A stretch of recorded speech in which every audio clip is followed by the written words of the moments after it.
Hey, hey, hey. What's up, fam? Tawana's in the building for Tuesdays with Tawana.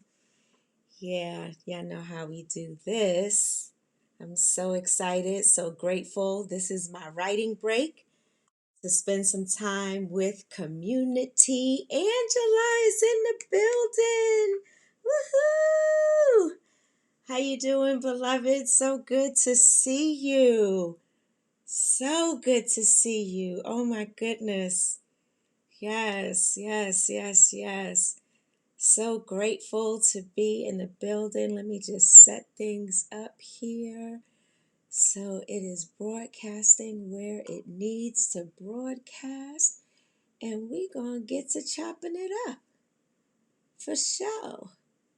Hey, Mother Carolyn, long time no see. Yeah, I just got off the phone with Mother Carolyn. Hey, Mama Lovey. What's up? Good to see you. Good morning, good afternoon. Good to see y'all in the place. So grateful that you take the time out to join me on Tuesdays. I definitely don't take that for granted. I am very grateful, very, very grateful. So on today, how you doing? How's your space? What's up, Javon in the building? The Reverend, how you doing? Good to see you. Thank you for the purple hearts. Um, yeah, so what's good? Making sure everyone is good, mind, body, and soul. We've been going through a lot over the last few weeks, whether it's loss from loved ones, still dealing with the coronavirus, grappling with this vaccine. Where is it going to be available? Who is it going to be available for? Should we take the Pfizer vaccine? Should we take the other vaccine?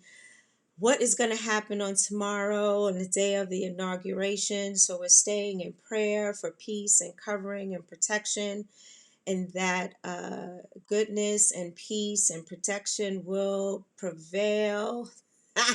Ronald is in the building. What is going on, fam? My former colleague in the corporate world. What's good?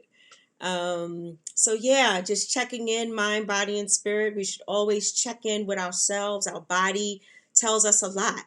You know, when we get a headache, it's not just because your head feels like aching, right? It could be because you need water. It could be stress. It could be some sort of reaction to something or too much salt. So we pay attention to our bodies. So it's good when we start these moments and this gathering, that we check in with ourselves. Something simple, by taking a deep breath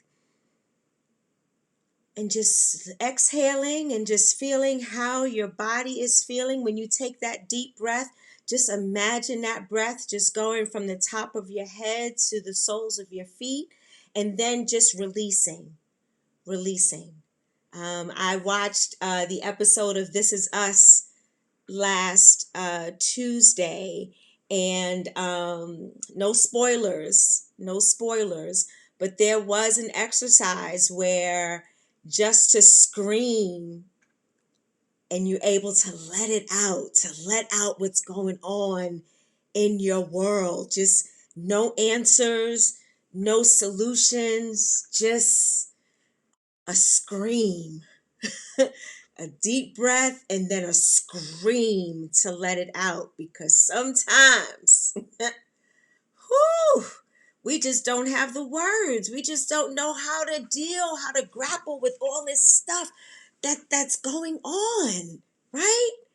There's just no answers outside of white supremacy and evil that uh attack those at the Capitol. Uh, there's no sense making of the police brutality, or police who are supposed to serve and protect are standing down because of one tyrant. There is just no sense when people are disproportionately diagnosed, women are and men are disproportionately, black women and black men are disproportionately diagnosed with breast cancer and dying disproportionately, when our diagnosis actually is decreasing, but we're still dying at higher rates. It just makes no sense that people who are dying from COVID are those who are dying in our communities. It makes no sense when we're supposed to be an America, home of the free, land of the brave, with inalienable rights to live, right? But Langston Hughes says we're living in a country, in America, that has yet to be, yet to become. So we have these conversations, we come together and build community so that we have an outlet, we have a place to go, we have someone to say, oh shit, I was feeling that too, or I was thinking that too, and I didn't know where to go and who to talk to, and how do I advocate for myself, and how do I speak up without then getting or receiving some ill responses from speaking up and speaking out for myself or for somebody else. And we see, it just doesn't make sense that there are so many justice leaders out here who are being killed because they are speaking up. So what happens to those who are surviving? There are times when it's like, maybe I should take a step back. Maybe I shouldn't say anything. What's up, my pink sister Jackie? Good to see you, honey. I can't believe I'm so close to you and can't see you. I can't wait for this pandemic to level out or do whatever it is that it's going to do. Um, but it doesn't make sense.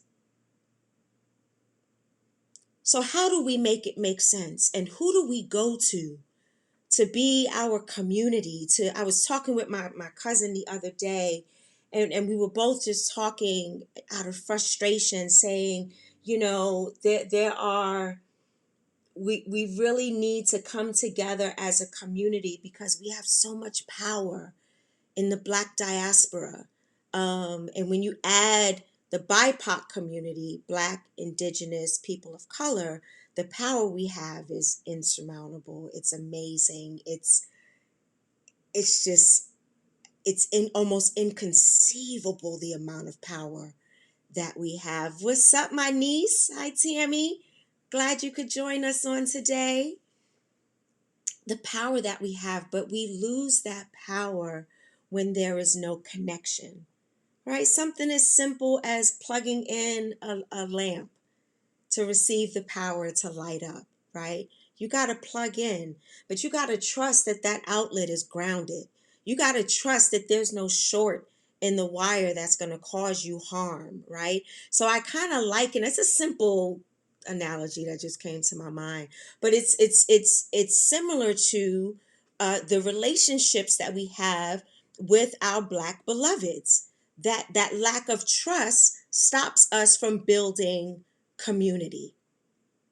That lack of trust then causes me to second guess when I do step to you and I come to you, and even if we can come together and agree to disagree, or if we agree and we need to move forward and onward to fight the good fight, there has to be a level of trust that you got my back and I got your back. It's gotta be. So I was thinking back to when I was diagnosed. I know I usually parallel my life experiences because I can only preach, speak about what I know and what I personally experience, right? Or if I'm telling somebody else's story, I'll share their story without saying their name if I haven't received permission to repeat their story, right? So I often parallel my diagnosis with what's going on in the world. And I remember when I was diagnosed with metastatic breast cancer in November of 2016, that I was diagnosed with a very aggressive form. Now we hear a lot of street language, if you will, around stages and what that looks like. And with breast cancer, there's not only stages, but there's grades. And that grade, the higher the grade, the more aggressive it is. So although at the time, because of the size of my tumor, I was at stage 2B, my grade was 3, which meant that it was very aggressive, right? So I liken that to what's going on in our communities. Although, we may think that we're small in number, our votes don't count, our voices don't count, our beings, we're mass incarceration, some of us are living in impoverished communities, so on and so forth. But it's the grade, the impact that we have on our communities. It's the impact that the cancer negatively affects my body. It adversely affects my body. But we could turn that thing around, because small in numbers definitely does not mean weak. Small in numbers does not mean that it is not powerful. Hence, the grade 3 cancer that attacked my body so quickly. And when I had 2 and 3 recurrences, and I had to go on a clinical trial, which we'll talk about in a minute, to save my life. I had to make some tough decisions about saving my life. We have to make some tough decisions about, when we're living in community, what community is going to look like for us, how our communities are going to come together, whether we are on the higher economic scale or the lower economic scale. Are we on the lighter skin of our hue or the darker skin? Are we of a small frame or larger frame? Do we speak with a certain lingo, or do we speak with at a language that we grew up around? If I say yo, or what's up, my people, I'm in the building, some people may not understand that, because this is how we rock, this is what we do, this is how we get comfortable in community. I experienced more community growing up in Wagner projects in Harlem than I did anywhere else. What's up, Tam? Good to see you. Long time no see. So, I learned from my community in Wagner, where we had this diverse group of people living in Wagner projects, which was a whole village in and of itself. And that's where I learned about community. So then we come back, and we think about the decisions that we have to make in order to foster community. So those attributes that include trust, that attribute that includes communication. Many of us may not speak up or speak out due to fear, due to anxiety, due to self-doubt, or not believing that my word is good enough or my word is strong enough. The other attributes of community is unconditional positive regard, that love, that regardless, same as grace. It's unmerited, it's unearned. It just happens because you are a human being. You are my Black beloved. Hey, Julie, always good to see you. Thank you for rocking with us today. So with those differences, how do we then bring them together to foster community? How do we get to know each other? How do we want to have this curiosity that is totally antithetical to what, back in when we were enslaved, they separated us for a reason, because we were powerful. They took away our language because our language was powerful. Our language was tied into our culture, was tied into our strength, was tied into our DNA, was tied into our co-creativity, was tied into our power. So they raped us and dismembered us because our bodies were beautiful and divine and different. They took all of that away, and yet we are still standing, and we are still here, and we have got to be able to move beyond and move past what somebody else is trying to do and how they're trying to define us, to build communities, to be on the margins building communities. So then the margins disappear, and coming together and taking that risk. I took a risk when I decided to take an immunotherapy that was a clinical trial, which is now FDA approved, if that means anything to anybody. But it's now FDA approved. You see it on commercials. Before, Keytruda was advertised as an immunotherapy for lung cancer.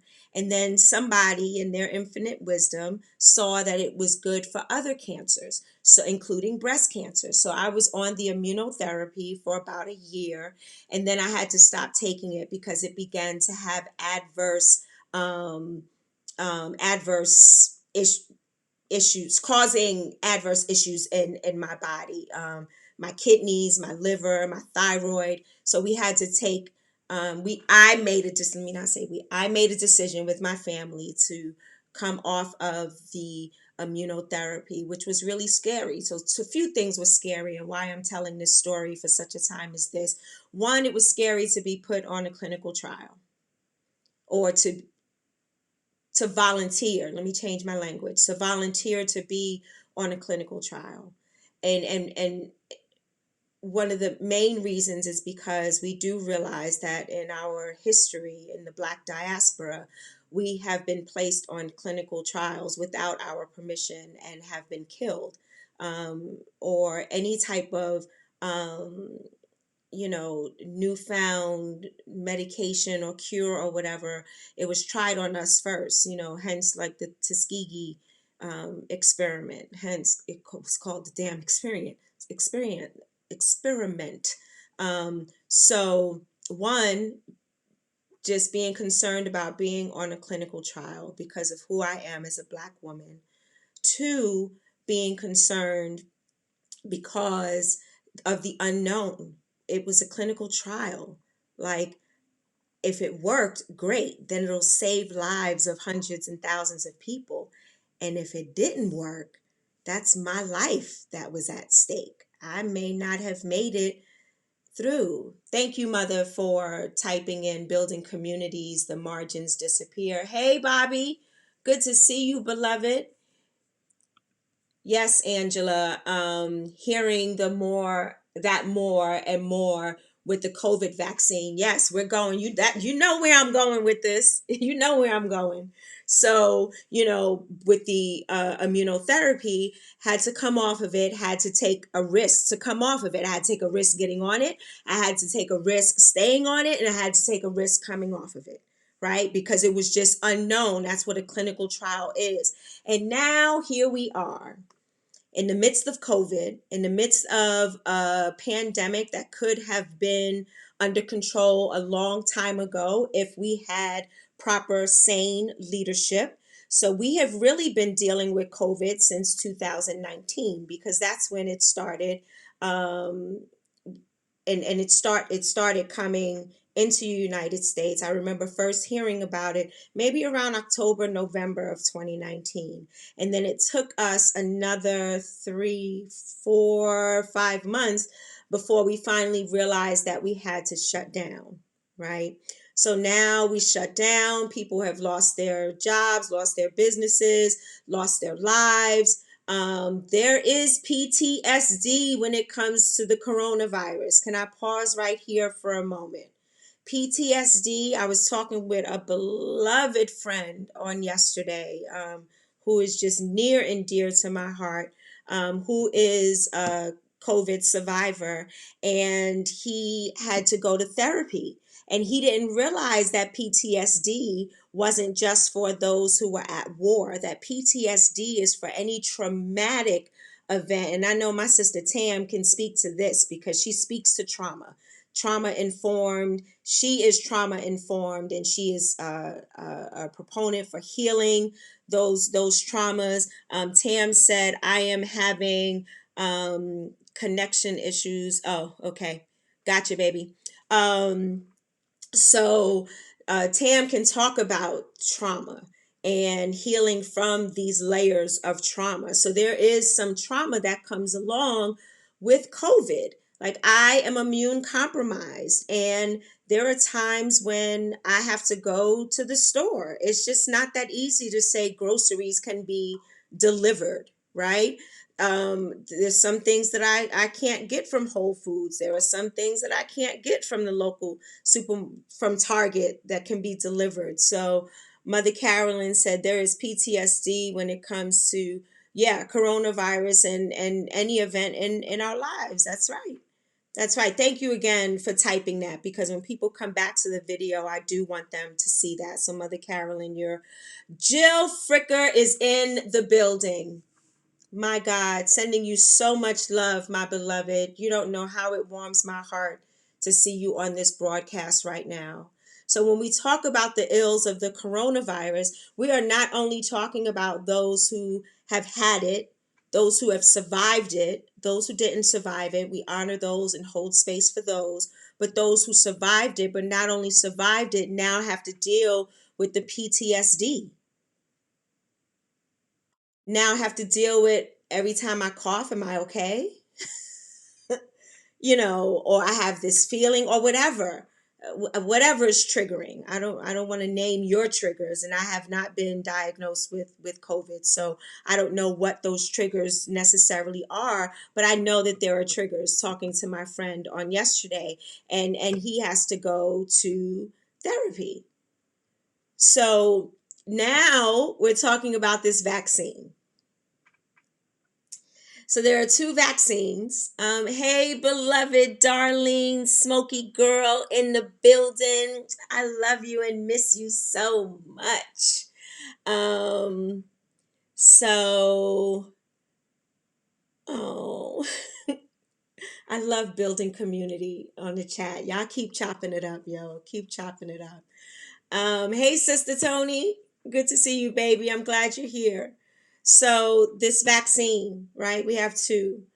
We have one from Pfizer and one from, it starts with an M. It just escaped me. I don't care. It's not the point. So there are two vaccines, right? So now we're concerned with, do we then, one, do we take the vaccine, whoever we is, but encompassing all who we is, including or particularly or especially the Black diaspora who has um, have not benefited from moments like this. Um, so the vaccine that was approved very quickly, this is the same, and it's a FDA approved, but this is the same FDA that approves, eating red meat, eating eggs, drinking dairy, blah, blah, blah, until you're diagnosed with cancer or some other disease. And then they want to tell you to change your diet, right? Because this is not good for you. This is not good for you. This is not good for a healthy person, let alone someone with cancer. But the FDA approves things that are not necessarily good for you. Let me go to the chat for a second, because Darlene said, I lost my 87-year-old aunt last week to COVID. My son says, oh, I have COVID anxiety. I'm not taking either vaccine. I will wait to see what Johnson and Johnson has going on when they come out. Thank you, Darlene. Thank you for sharing that. That's we're here to think. We're here to be thought provokers. I'm not here to tell you what to do, what not to do. Sharing information, basic information, getting information from the community that signs on and dialogues with me. And Mara says she's going to take the vaccine and go for it.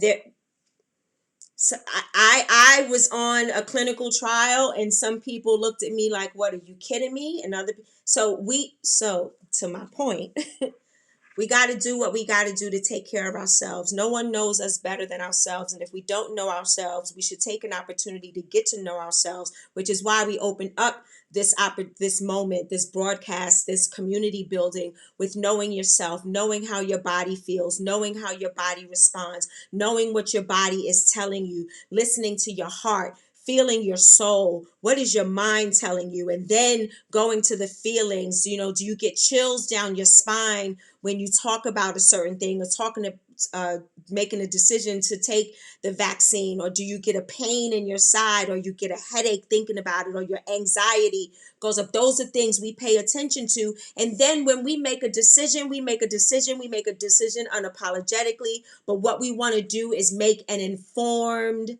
decision. We're going to make informed decisions. Tammy says she's going to take the vaccine because her brother is immune compromised and she is his caretaker. Maria says, I am taking it because it is a vaccine that does not contain. Oh, okay. Okay, so this vaccine does not include or contain dead COVID-19. Like they're not putting the flu in you to build up an immune to the flu. So it's the same like with COVID, they don't have stuff there to put in your body that's COVID related. Thank you for that. Come on, y'all talk it up for real, because we got some life decisions to make here. We have some life decisions to make. So um, when we make those decisions, we just want to make informed decisions. And you know your body, you know your family, you know what you have been through, you know what you need. My diagnosis, HER2 positive metastatic breast cancer, looks differently from somebody else who has HER2 positive metastatic breast cancer. I am here today and my friend Amy is not.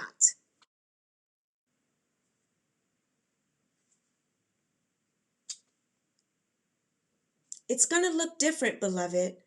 But the key, the common denominator, is making sure that we make informed decisions. Factually based, informed decisions. Not only should we do that with making a decision to take the vaccine or not, take part in a clinical trial or not, or reach out to beloved community that doesn't necessarily look like me or talk like me or have the same experiences that I have. The common is informed decision. You are a human being, beloved, built by the divine to be a co-creator, to be a thought provoker, to be brilliant, to do what it is that you need to do to survive so that your beloveds can survive. I am because you are. We don't survive in a bubble. We survive in community. Healing happens in community. So having the courage, Moria, and Darlene to say, or Tamika to say what you are going to do unapologetically, that's beautiful. That's building community. That's building that trust that I talked about earlier, or that lack of trust. Right now, here we are experiencing what trust could look like in sharing information in community, being informed. So we make these informed decisions, even in the unknown. I had to make an informed decision to be on that clinical trial because my other option was to go back in for surgery to remove more parts of my body and then be further debilitated on the left side of my body. And there was no guarantee that the cancer was not going to come back. I wasn't going to go back and do the same thing that didn't work the first time. The treatment that I was on was supposed to be 98% effective. I fell into 2%. Beloved. So I had to make an informed decision based on me and my experience and what my body, my spirit, my family was telling me, what was happening during my prayer time. It's the same thing with this vaccine. Oh, Moria, thank you so much. I appreciate that. I don't go by word of mouth. That's another thing, Darlene. Thank you very much. Word of mouth is good when you're building community and you're sharing sound information. But when you're sharing information that it doesn't have any foundation or substance or truth to it, that's detrimental to community. But on the flip side of that, where do we go and who do we trust? So we have to step out there and look at different voices and listen to different voices and see what the commonality is so we know what decisions to make, right, Darlene? We can't just go by word on the street. Some things we listen to word on the street. Is that restaurant good? Word on the street says no, I'm not going. But when we're talking about a vaccine, word on the street may not be the best thing.